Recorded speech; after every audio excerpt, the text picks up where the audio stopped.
Growing up on an Army blimp base during World War II in Tillamook, Oregon, Janet Skinner enjoyed playing sports with her two younger brothers and her father, Clifford, who taught her everything he knew about the game of tennis. She was very successful at every sport she tried: basketball, baton twirling, softball pitching, lacrosse, and she even made the middle school football team. Janet and I became friends, and I met when she first came to McMinnville Junior High School in the 7th grade. She was always an interesting lady, always very friendly, and as far as a tennis player, yes, she was very, very good. She just is a very, very outgoing, nice person. Janet was a very kind person, as well as her folks. I loved going to her home. Her folks were so nice. When she enrolled at McMinnville High School as a freshman in 1948, after her father became the new MHS principal, Janet joined nearly every student organization while competing in each available sport.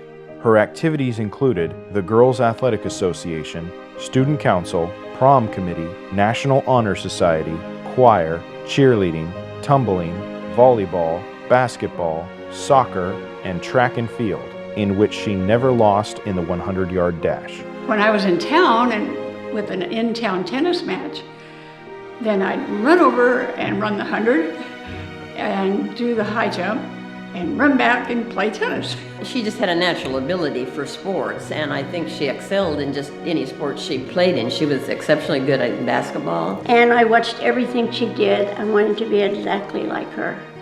Gosh, she was good in everything. She was definitely the best athlete in that class, absolutely. She was by far the best athlete in our class, naturally coordinated and extremely bright, well respected by other students, a leader. Any sport she was in, she was good, and she would have excelled at just about any sport, I think.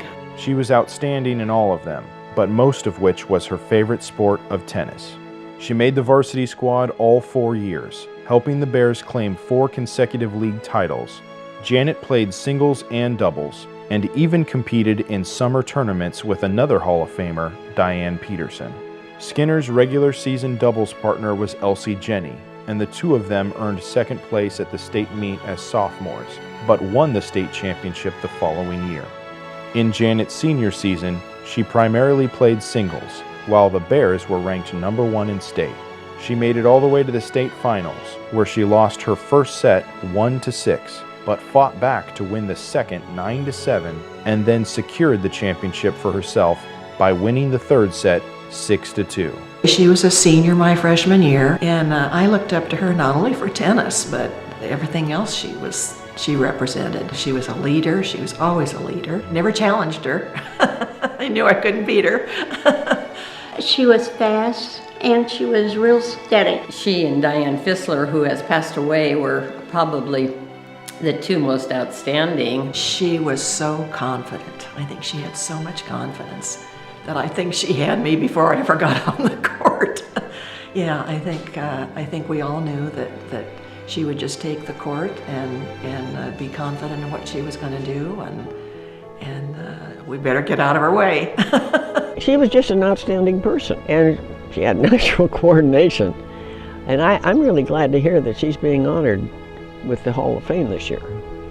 She's the one that started the whole thing, because when she and Elsie won it in '51, that was the start of the McMinnville tennis team reign, and it was really fun. Upon graduating in 1952 as the Girls League and Mac High Senior Female Athlete of the Year, Janet decided to pursue an education degree from Oregon State University. At that time, OSU did not have a women's tennis program, but Janet continued to compete in intramural tennis, basketball, and several other sports, while even coaching basketball at the local junior high. She once again immersed herself into several affiliations, such as student government and leadership, the Delta Gamma sorority, and the OSU Student Women's Association, who fought for women's issues on campus regarding a lack of offered sports and/or services, and held seminars educating women on anything from personal safety to the rules of football.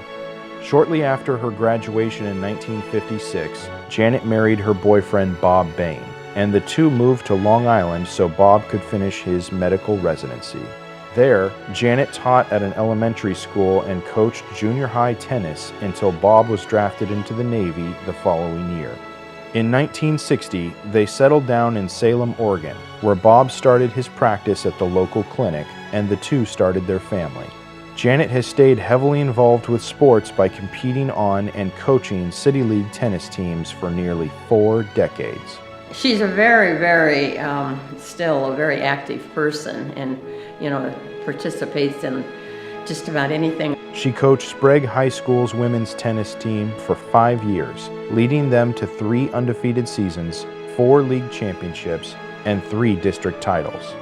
Janet was also a member of the Salem Assistance League, who brought more athletic opportunities to the area, including establishing the Salem Tennis and Swim Club, which Janet co-founded in 1963.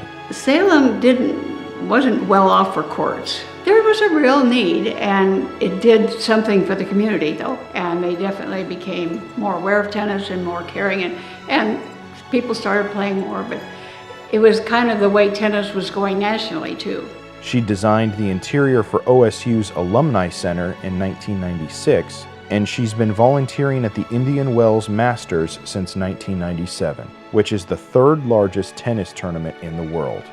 She's enjoyed traveling, skiing, hiking, fishing, and staying active all her life, which now includes assisting in the winemaking process of her family's new label, making one wonder if there's anything Janet Skinner can't do.